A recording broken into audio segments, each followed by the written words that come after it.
Welcome to this explainer on what I genuinely think is one of the most highly engineered, deeply fascinating microscopic manufacturing plants on Earth. And you know what the craziest part is? This incredible factory is operating right now, millions of times over, right inside your own neck. We are, of course, talking about the thyroid gland and the intricate, almost unbelievable architecture of thyroid hormonogenesis. To start us off, I really want you to consider a massive biological paradox. See, your body desperately needs thyroid hormone to regulate your metabolism, your energy, your growth. It's absolutely crucial. But to create this essential product, your cells actually have to use incredibly dangerous, radical-based chemistry involving toxic hydrogen peroxide and highly reactive iodine. So the big question is, how does your body safely manufacture a hormone so volatile that it literally requires a built-in emergency brake just to prevent it from destroying the factory itself? Okay, let's dive into this itinerary and find out. We'll start with the factory blueprint, move to the assembly line, and then cover shipping and logistics. After that, we'll look at pharmacological sabotage, genetic glitches, and finally, we'll get to that emergency brake. Section 1. The Factory Blueprint, From Ocean to Follicle. To really understand how advanced this machinery is, we first have to look at where it started and how the foundational design of the thyrocyte evolved. The sheer evolutionary leap here is massive. I mean, our early ancestors completely lacked a dedicated factory. They relied on a super messy process, essentially just dumping iodine directly into their open digestive tract and hoping for the best. But over time, evolutionary pressure selected for the modern vertebrate follicle, which is a totally contained, ultra-efficient iodine reservoir. And safely inside that closed environment sits the ultimate structural scaffold, thyroglobulin. To put its colossal scale into perspective, this molecule has a mass of 660 kilodaltons. Now for a protein, that is absolutely gigantic. It houses over 2,750 amino acid building blocks. It's this massive, incredibly complex, biophysically folded evolutionary masterpiece that essentially acts as the foundation for the entire manufacturing process. Let's actually map out the literal factory floor spatially. It's so cool. Raw materials like iodide are trapped from the plasma at the basolateral membrane through something called the sodium/iodide symporter. Meanwhile, deep inside the cell, at the endoplasmic reticulum, that massive thyroglobulin scaffold is being synthesized and folded. Everything is then shipped to the apical thyroxosome. Think of this space as the highly secure final assembly room where the actual magic happens. It's the absolute convergence point of DOX2, pendrin, and the TPO enzyme. Section 2. The assembly line. Now that we've got the spatial blueprints down, let's zoom in on that apical thyrosome to see this dangerous biochemical machinery in motion. Remember how I said the cell uses toxic hydrogen peroxide? Well, if that leaked into the rest of the cell, it would cause lethal oxidative damage. Game over. So the factory uses a highly specialized producer-to-consumer pipeline. The DOX2 enzyme generates the hydrogen peroxide, and it is physically linked directly with the TPO enzyme. They act like specialized factory workers passing highly dangerous materials through a direct, sealed pipeline, strictly preventing any toxic reactive oxygen species from spilling onto the floor, so to speak. Once TPO gets that hydrogen peroxide, the radical-based coupling begins, and honestly, it plays out like a dramatic action sequence. In phase 1, the donor and acceptor tyrosine rings on the thyroglobulin are kept separated by a massive spatial distance. But then, phase 2 hits. This is where the protein backbone actively flexes, swinging those rings together in a strict lock-and-key orientation. TPO strips an electron, generating highly reactive free radicals, until finally, in phase 3, the components are violently cleaved together. This yields your finished T4 hormone, and it literally leaves behind a physical structural scar on the scaffold. And this violent coupling doesn't just happen randomly all over the place. It happens at highly specific, conserved hormonogenic sites on the thyroglobulin scaffold, which we label A, B, C, and D. Take a look at site A, situated right at one specific tip of the protein. This single site is so incredibly well-engineered that it alone generates a massive 44% of the total T4 hormone yield. We're talking about a highly targeted, heavily optimized production line. Section 3. Shipping and logistics. So once the product is manufactured on the scaffold, how is it packaged, how is the waste salvaged, and how does it successfully ship out to the rest of your body? Well, iodine is incredibly precious, and this factory wastes absolutely nothing. Through intracellular recycling, the cell initiates an aggressive salvage protocol. A specialized recycling unit called the IOI-deflavoenzyme intercepts uncoupled molecules and actively strips the iodine atoms right off them.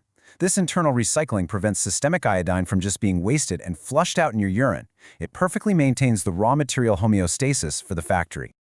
Okay, so once the finished T4 hormone finally exits the cell and enters your blood plasma, it needs transport. And this brilliantly illustrates a massive biological transport anomaly.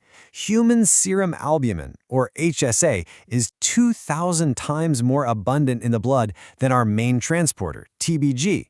Yet TBG somehow commands 75% of all plasma T4 binding. It has the absolute lowest abundance, but ultra-high affinity for the hormone. The reason TBG is so incredibly efficient lies in its totally unique structure. TBG is part of a family called serpins, but it has a specific structural hinge. Unlike standard transporters that are permanently destroyed when they release their cargo, this structural hinge allows TBG to act like a reusable shipping container.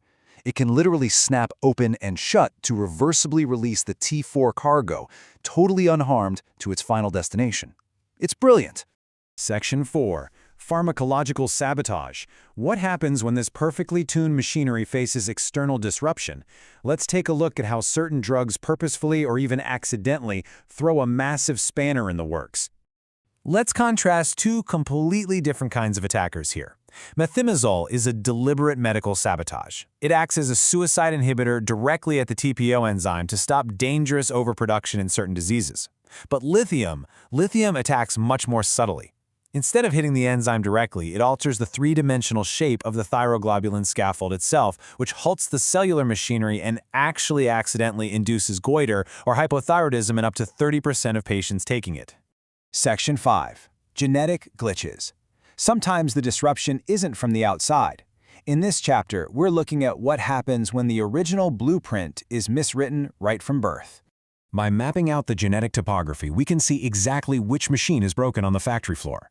For instance, a mutation causing TDH1 results in a complete loss of the factory's basolateral intake doors. It simply cannot pull raw iodine inside from the blood. Or consider Pendred syndrome, which completely blocks the internal apical shipping bay, meaning the raw materials get trapped inside the cell and can never even reach the assembly line. So the crucial point here is that because each of these genetic glitches halts the assembly line at a totally different, highly specific stage, they leave distinct clinical fingerprints that doctors can actually test for. For example, if a patient has TDH1, their radioactive iodine uptake is basically zero. But if they have Pendred syndrome, uptake is normal or even high, but they have a positive perchlorate discharge because the iodine isn't being organified correctly. It's literally microscopic forensics. Section 6. The emergency brake. And this brings us right to the narrative climax of this entire explainer. We established up front that the cell works with incredibly volatile, dangerous ingredients. So how on earth does it prevent lethal self-destruction if the system gets flooded with raw materials? It uses a brilliantly designed biological failsafe called the acute Wolff-Chaikoff block. If an acute flood of supraphysiologic iodine breaches the cell, that excess iodide reacts directly with the cell's own membrane lipids.